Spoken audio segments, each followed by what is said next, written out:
بنیادی طور پر اپنے نبی پاک صلی اللہ علیہ وسلم سے بے انتہا محبت اور عقیدت ہے، اور یہ ایمانی محبت ہے، ایمان کا تقاضا ہے۔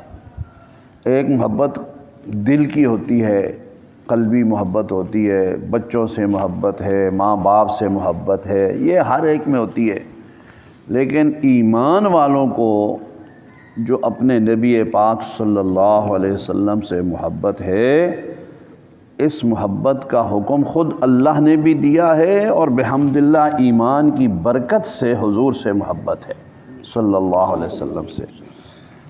تو جس چیز سے محبت ہوتی ہے نا جی، اس کی نسبت سے جو چیزیں ہوتی ہیں اس سے بھی محبت ہوتی ہے، اس کی جس چیز سے نسبت ہوتی ہے نا اس سے بھی محبت ہوتی ہے۔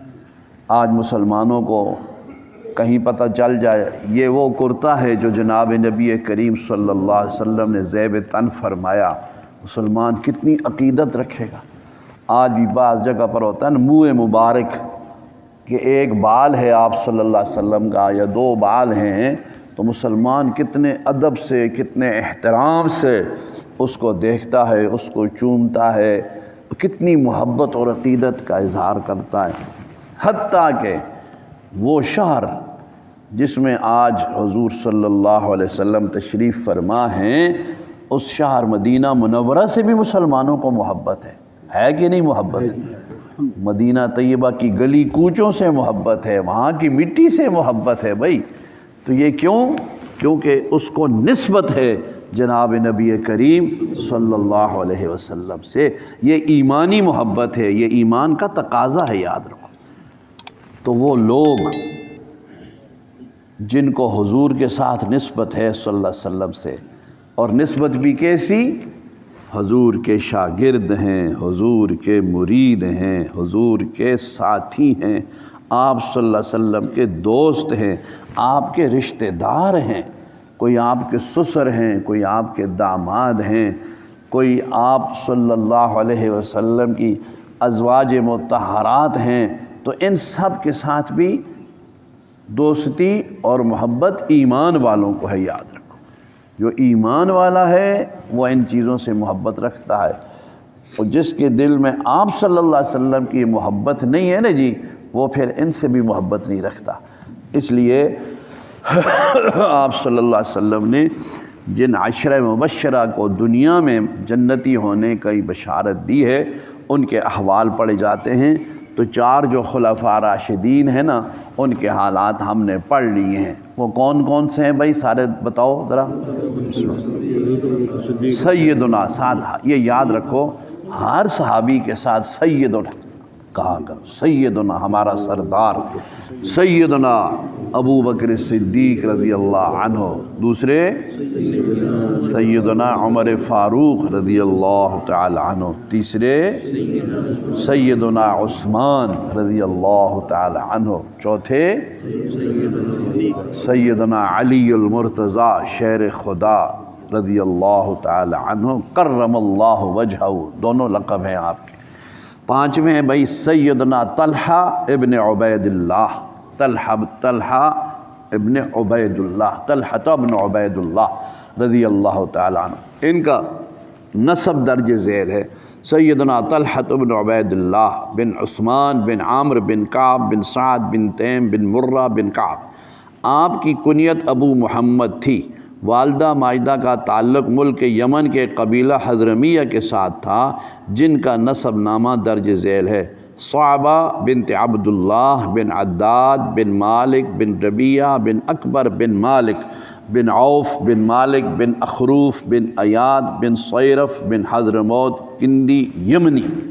عربوں کے اندر آج بھی ہے، آج بھی عربوں کے اندر ان کو اوپر تک نسب نامہ یاد ہوتا ہے، بچپن میں ان کو یاد کراتے ہیں، تم یہ، تمہارا ابا یہ، تمہارا دادا یہ، تمہارا پردادا یہ، کرتے کرتے کرتے کرتے آخر تک۔ میں جب سعودیہ میں تھا، وہاں ہمارے ایک دوست محمد علی الشہری اور دوسرا ابراہیم ابن علی الحمید، ابو مصعب ابراہیم اور ابو عمر ظافر العمری، تو یہ 2 3 4 6 8 10 تک نام ان کو یاد ہوتے ہیں، اور آگے قبیلے کا نام۔ تو اس نے مجھے بتایا کہ ہمارے قبیلے میں یہ ہوتا ہے کہ جس بچے کے ختنہ ہوتے ہیں، وہاں ختنہ ذرا بڑی عمر کے کرتے ہیں، یعنی 2 سال کا ہو گیا یا اس طرح 3 سال کا 4 سال کا، تو سارا جو قبیلہ رشتہ دار ہے نا وہ اکٹھے ہوتے ہیں اور اس بچے کو لایا جاتا ہے، تو وہ اس کو کھڑا کرتے ہیں، کھڑا ہو جاتا ہے وہ سب قبیلے کے سامنے، پھر وہ اپنا نسب نامہ پڑھتا ہے، انا عبداللہ ابن فلاں ابن فلاں ابن فلاں ابن فلاں ابن فلاں، سارا لمبا اپنا نسب نامہ پڑھتا ہے کہ میرا ابا فلانا، اس کا ابا، دادا پردادا نقڑ دادا سکڑ دادا، اور آخر میں وہ اپنے قبیلے کا نام دیتا ہے، العمری، الشہری، المطیری، اس طرح۔ تو پھر اس کے بعد وہ جو ہے حجام ہوتا ہے، نائی ہوتا ہے، وہ اپنا عمل شروع کرتا ہے اور پھر وہ اس کے ختنہ کر دیتا ہے۔ تو کہتا ہے ایک بات تو یہ ہوتی ہے کہ وہ پورا نسب نامہ سناتا ہے سب قبیلے کے سامنے، اور دوسرا یہ ہے کہ وہ بالکل اس طرح مضبوط ہو کے کھڑا ہوتا ہے بالکل، اور اگر اس وقت وہ ذرا سی ڈر جائے نا اس طرح کرے تو ساری زندگی اس کی جان نہیں چھوڑتے کہ یہ ڈر گیا تھا۔ عربوں کے اپنے اپنے رواج ہوتے ہیں نا جی، ہر ایک جگہ کے اپنے رواج ہوتے ہیں، تو یہ پہلے ان کا تھا، اب تو ہم بھی اسپتال بن گئے ہیں، پتہ نہیں کیا کرتے ہوں گے۔ یا اس نے پہلی مجھے بات بتائی کہ ہمارے قبائل میں ادھر ابہا کی طرف ہمارے قبائل میں اس طرح ہوتا تھا۔ تو اہم چیز جو ہے میں عرض کرنا چاہ رہا تھا وہ یہ کہ آج بھی عربوں کے اندر اپنا لمبا شجر نامہ ان کو پتہ ہوتا ہے، اور یہ بڑی ضروری چیز ہے۔ یہی اسلام کے اندر ہمارے حضرت رحمۃ اللہ علیہ فرمایا کرتے تھے، حسب نسب یہ اسلام کی ایک امتیازی شان ہے۔ جس طرح ابا، دادا، پردادا یہ معلوم ہے نا جی، اسی طرح الحمدللہ ہماری دینی سند بھی ہے کہ میں نے قرآن و مجید اس سے پڑھا، انہوں نے اپنے استاد سے پڑھا، انہوں نے اپنے استاد سے پڑھا، عن فلاں عن فلاں عن فلاں، بات پہنچ جاتی عبداللہ ابن مسعود رضی اللہ تعالیٰ عنہ تک، اور عبداللہ ابن مسعود نے کس سے پڑھا؟ جناب نبی کریم صلی اللہ علیہ وسلم سے پڑھا۔ اسی طرح حفظ کی سند ہے ہماری، حفظ کس سے کیا؟ فلاں سے، اس نے فلاں سے۔ اسی طرح دورہ حدیث کی سند ہوتی ہے کہ میرے فلاں استاد، انہوں نے فلاں سے حدیث پڑھی، انہوں نے فلاں سے پڑھی، کرتے کرتے یہ سلسلہ جناب نبی کریم صلی اللہ علیہ وسلم تک پہنچ جاتا ہے۔ یہ امتیازی شان اس وقت بھی اقوام عالم میں سوائے مسلمانوں کے کسی کے پاس بھی نہیں ہے، یہ یاد رکھیے۔ 2 بہت بڑے شرف اور بہت بڑی فضیلتیں ہیں۔ یہ جو پدری نسب نامہ ہے بھائی، یہ اب تو یورپ میں تو یہ ختم ہو گیا ہے، یورپ کے معاشرے میں یہ بات نہیں ہے، بلکہ کئی ملکوں میں والد کا نام نہیں ہوتا، وہ جو فارم ہوتا ہے نا کہ تو کس کا بیٹا ہے، تو بیٹا، باپ کون ہے، نام نہیں ہے، ماں کا نام ہے، ماں کا نام ہے، یہ لڑکا فلاں عورت کا بیٹا ہے، فلاں باپ اس کا نہیں معلوم، بیٹا ماں، کیونکہ ماں تو ایک ہی ہوتی ہے نا جی، ماں تو ایک ہی ہوتی ہے نا، ایک ہی ماں سے بچہ پیدا ہوتا ہے نا۔ لیکن مرد کتنے تھے؟ اب یورپ میں اس چیز کو ختم کر دیا، کیوں؟ ایک ہوئے تھے تاں ہے جی، جتنے لینڈ لگی ہوئی ہوئے وہاں کیا پتہ ہے جس کا باپ کون ہے۔ یہ صرف اور صرف امتیازی شان الحمدللہ مسلمانوں کو ہے، یاد رکھو۔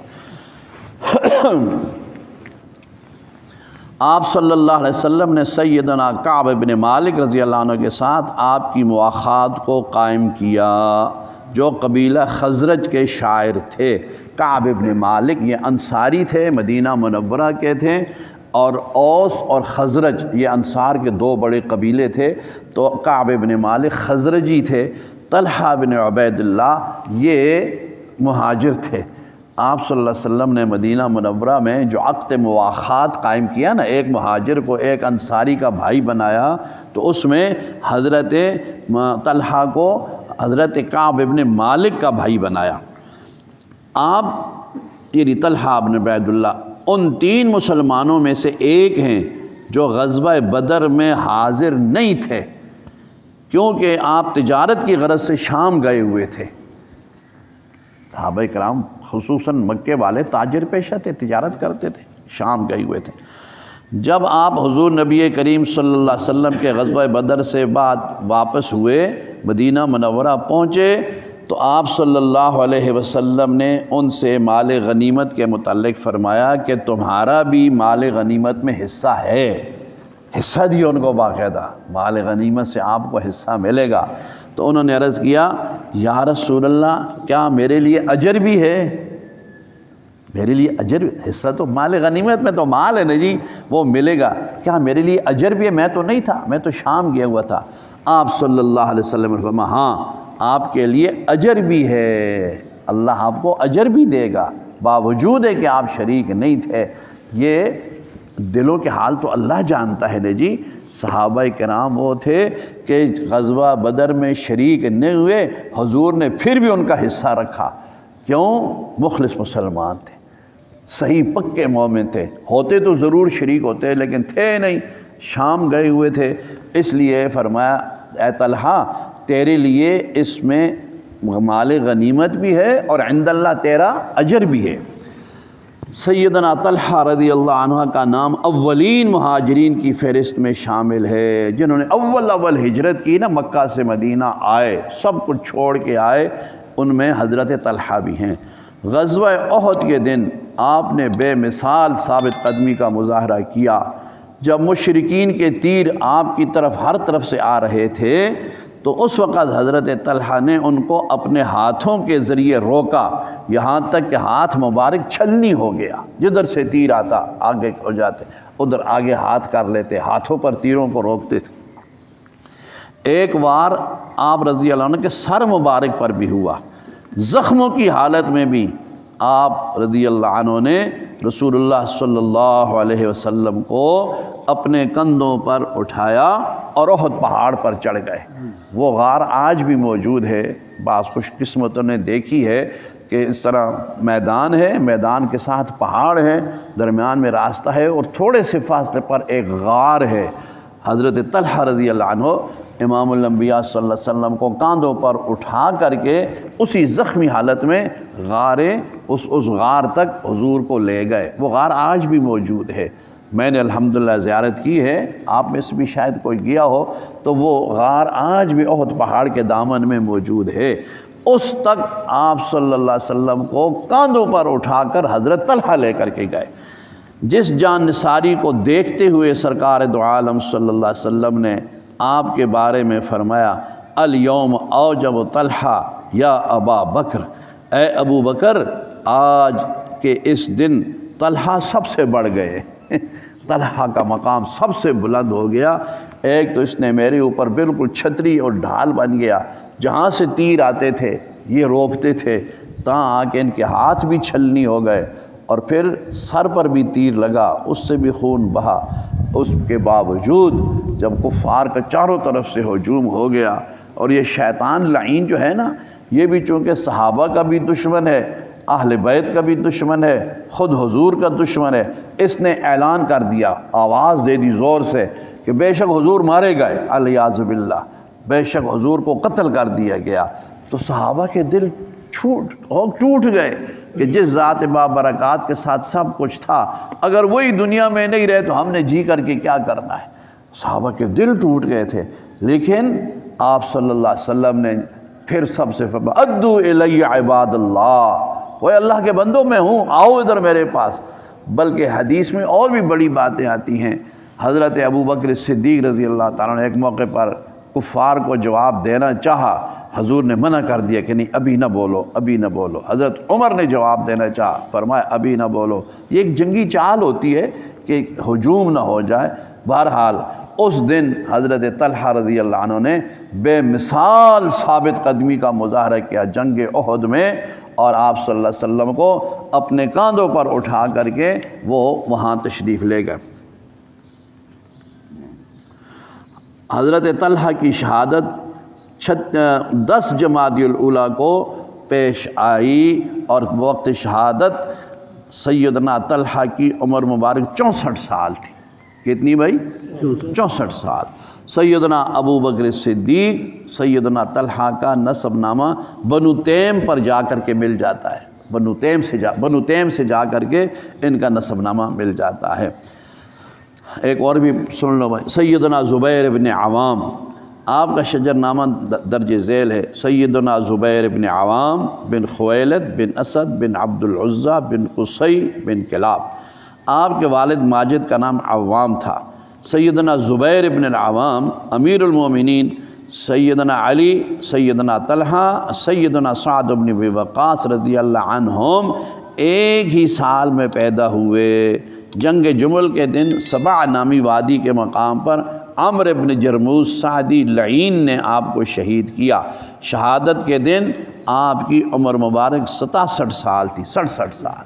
حضرت زبیر بن العوام، یہ بھی حضرت زبیر بن العوام بھی آپ صلی اللہ علیہ وسلم کے صحابی بھی ہیں اور عشرہ مبشرہ میں سے بھی ہیں۔ اللہ سب صحابہ اہل بیت کے ساتھ ایمان والوں کو سچی محبت نصیب فرمائے اور ان کے نقش قدم پر اللہ چلنے کی توفیق عطا فرمائے۔ ربنا تقبل منا انک انت السمیع العلیم وتب علینا یا مولانا انک انت التواب الرحیم۔ آج آپ نے کتنے صحابہ کے نام پڑھے ہیں بھائی؟ 2 یاد رکھو، یہ ساتھ یاد رکھا کرو۔ اس لیے میں تھوڑا تھوڑا کر کے آپ کی خدمت میں عرض کر دوں تاکہ آپ ان کو اچھی طرح سے یاد کر لو۔ 4 تو خلفاء راشدین ہو گئے نا جی، اور 2 ساتھ آج یہ ہو گئے، کون کون سے؟ طلحہ ابن عبید اللہ اور دوسرے زبیر ابن العوام رضی اللہ تعالی عنہما۔ 6 کے حالات آپ نے پڑھ لیے، باقی 4 رہتے ہیں۔ یا اللہ ہمیں صحابہ کے نقش قدم پر چل کر دین پر استقامت نصیب فرما، قرآن حدیث کا نور ہمیں نصیب فرما۔